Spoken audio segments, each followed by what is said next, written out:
नमस्कार. या भागामध्ये आपण निर्णय प्रक्रिया व निर्णय प्रक्रियेचे तंत्रे लक्षात घेणार आहोत. प्रथमतः आपण निर्णय प्रक्रिया म्हणजे काय हे लक्षात घेण्यासाठी दोन उदाहरणे लक्षात घेऊ. समजा आपल्याला मोबाईल खरेदी करावयाचा आहे.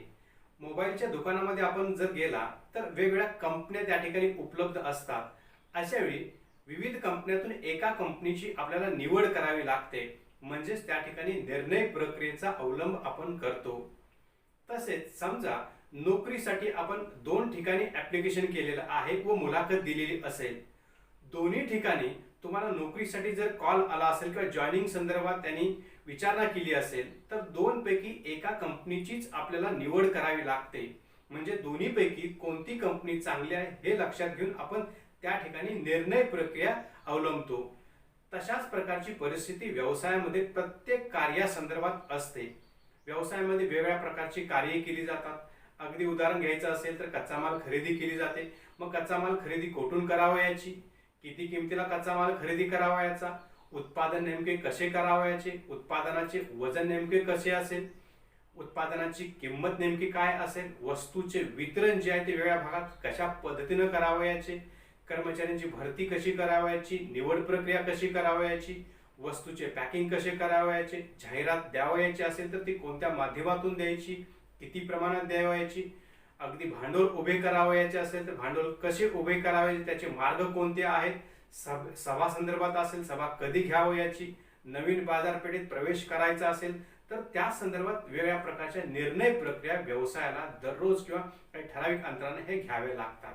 म्हणजे व्यवसायामध्ये नियोजन असेल, समन्वय असेल, संघटना असेल व नियंत्रण असेल, ही सर्व कार्ये किंवा या कार्यांचे यश हे प्रामुख्याने निर्णय प्रक्रियेवरच अवलंबून असते. व्यवसायात सतत निर्णय घ्यावे लागतात. त्यामुळे पीटर ड्रकर यांच्या मते व्यवस्थापक जे काही करतो ते निर्णयाच्या माध्यमाद्वारे करीत असतो असे म्हटलेले आहे. व्यवस्थापकाला दररोज अनेक निर्णय घ्यावे लागतात. एखादे काम किंवा कृती करण्यापूर्वी ती कशी करावी, केव्हा करावी, कोणत्या मार्गाने करावी इत्यादी बाबत व्यवस्थापकासमोर जे अनेक पर्याय असतात त्यातून योग्य अशा पर्यायाची आपल्याला व्यवस्थापकाला निवड करावी लागते. आता आपण निर्णय प्रक्रियेची व्याख्या लक्षात घेऊ. लुईस ॲलन यांनी व्याख्या अशा पद्धतीने केलेली आहे. निष्कर्ष व विशिष्ट अशा निवाड्याप्रती येण्यासाठी व्यवस्थापक करीत असलेले कार्य म्हणजे निर्णय प्रक्रिया होय. त्यानंतर जॉर्ज टेरी यांनी व्याख्या अशी केलेली आहे. काही निष्कर्षाच्या आधारावर दोन किंवा जास्त पर्यायातून करण्यात येणारी निवड म्हणजेच निर्णय प्रक्रिया होय. आता आपण निर्णय प्रक्रियेतील तंत्रे लक्षात घेऊ. प्राध्यापक सायमन यांनी व्यवस्थापकीय निर्णयाचे दोन तंत्रे सांगितलेले आहेत. प्रामुख्याने सुनियोजित तंत्रे व अनियोजित तंत्रे. आपण प्रथमतः सुनियोजित निर्णयाची आधुनिक तंत्रे लक्षात घेऊ. यास प्रोग्राम टेक्निक असे म्हटले जाते. प्रत्येक व्यवसायाच्या कारभारामध्ये विशिष्ट प्रकारची परिस्थिती किंवा ठराविक स्वरूपाचे प्रश्न जर वारंवार निर्माण होत असतील तर असे प्रश्न सोडवण्याकरता व्यवस्थापकाने घेतलेल्या निर्णयांना सुनियोजित तंत्रे असे म्हटले जाते. तर ही तंत्रे कोणती, तर पहिलं तंत्र आहे ते म्हणजे संभाव्य निर्णय सिद्धांत, ज्याला आपण प्रोबॅबिलिटी थेरी टेक्निक्स असं म्हणतो. हा सिद्धांत संभाव्यतेवर आधारलेला असल्यामुळे त्या संभाव्य निर्णय सिद्धांत असे म्हणतात. भविष्यकाळ हा अनिश्चित आहे या तत्वावर हे तंत्र आधारित आहे. या तंत्रानुसार एखादी परिस्थिती निर्माण होईल किंवा नाही याबाबत संभाव्यता अंदाजित केली जाते किंवा अंदाजित केली जाते. प्रत्येक परिस्थितीतील संभाव्य पर्याय व निर्णय याची तपासणी करून ठेवली जाते. एखाद्या परिस्थितीबद्दलचा पूर्वानुभव लक्षात घेऊन विविध असे संभाव्य पर्याय तयार करण्यास हा सिद्धांत उपयोगी ठरतो. संभाव्य पर्यायापैकी अतिशय उत्कृष्ट पर्यायाची निवड निर्णयाकरता केली जाते. त्यानुसार निर्णयाची अंमलबजावणी करून योग्य असा पाठपुरावा केला जातो. त्यानंतर दुसरं तंत्र आहे ज्याला आपण खेळ सिद्धांत असं म्हणतो, गेम थेरी टेक्निक्स. निर्णय घेण्याच्या या तंत्रामध्ये एखाद्या समस्येचे निराकरण करण्याकरिता ती समस्या आपल्या उपक्रमातील विविध गटांना अभ्यासाला दिली जाते.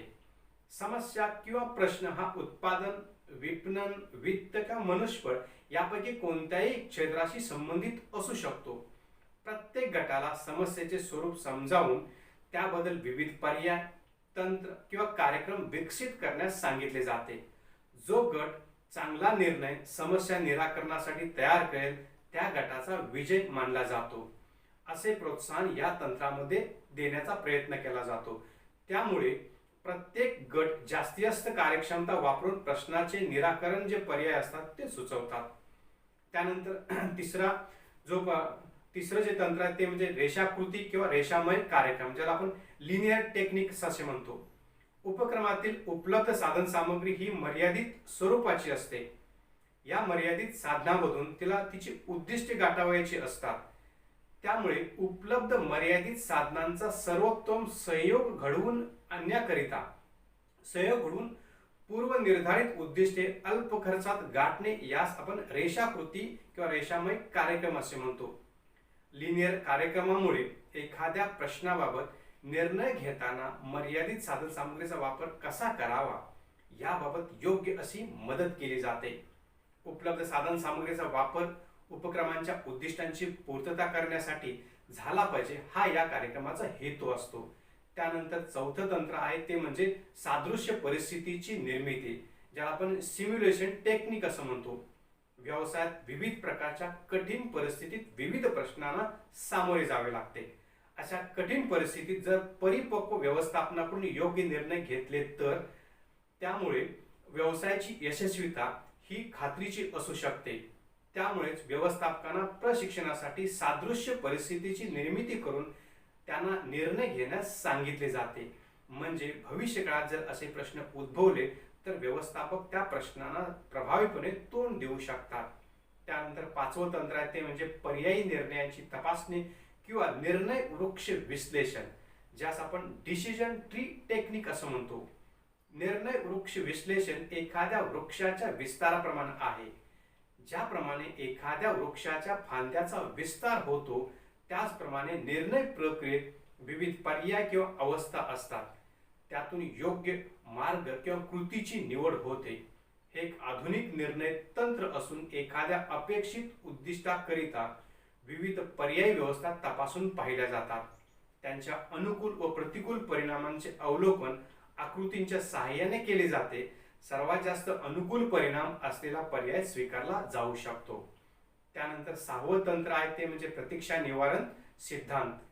व्यवसायात किंवा उद्योगात पुरवल्या जाणाऱ्या सेवांची मागणी ज्यावेळी पुरवठ्यापेक्षा जास्त असते त्यावेळी सेवा मिळवण्यासाठी प्रतीक्षा यादीला सुरुवात होते. बऱ्याचशा सेवा क्षेत्रामध्ये ग्राहकांना सेवा मिळवण्यास प्रतीक्षा करावी लागते. उदाहरणार्थ रेल्वेचं आरक्षण असेल, बँकेची सेवा असेल. यामध्ये मुख्य प्रश्न सेवा मिळवण्याकरता कराव्या लागणाऱ्या प्रतीक्षा वेळेचा अपव्यय कमी करणे व खर्चात वाढ न करणे हा होतो. प्रतीक्षा निवारण सिद्धांतात या दोन्ही घटकांची सांगड घालण्याचा प्रयत्न केला जातो. आता आपण अनियोजित निर्णयाची आधुनिक तंत्रे लक्षात घेऊ, ज्यास नॉन प्रोग्राम टेक्निक असे म्हटले जाते. उपक्रमाच्या किंवा व्यवसायाच्या परिस्थितीमध्ये अनेकदा अनपेक्षितपणे काही बदल घडून येतात. अशा परिस्थितीत उद्भवलेल्या प्रश्नांची सोडवणूक करण्यासाठी व्यवस्थापकांना काही निर्णय घ्यावे लागतात. त्यावेळी जी तंत्रे वापरली जातात त्यास अनियोजित निर्णय तंत्रे असे म्हणतात. तर ही तंत्रे कोणती? पहिलं तंत्र आहे ते म्हणजे मेंदूस उत्तेजन करण्याचे तंत्र, ज्यास आपण ब्रेन स्टॉर्मिंग टेक्निक असं म्हणतो. अलेक्स हॉसबॉर्न यांनी या तंत्राचा विकास केला. या तंत्रामध्ये व्यक्तीच्या किंवा व्यवस्थापकाच्या गटास एखादा अवघड किंवा गुंतागुंतीचा प्रश्न चर्चेस दिला जातो. त्या प्रश्नाच्या सर्व बाजूनी चर्चा करण्यास त्या गटास प्रोत्साहित केले जाते. गटामधून होणारा चर्चेतून एखादा प्रश्न सोडवण्याकरता विविध पर्याय किंवा उत्तरे शोधण्यास किंवा सुचवण्यास सांगितले जाते व योग्य असा पर्याय त्यातून मिळू शकतो. त्यानंतर पुढचं दुसरं तंत्र आहे ते म्हणजे गॉर्डनचे तंत्र. विल्यम गॉर्डन यांनी या निर्णय तंत्राचा विकास केला.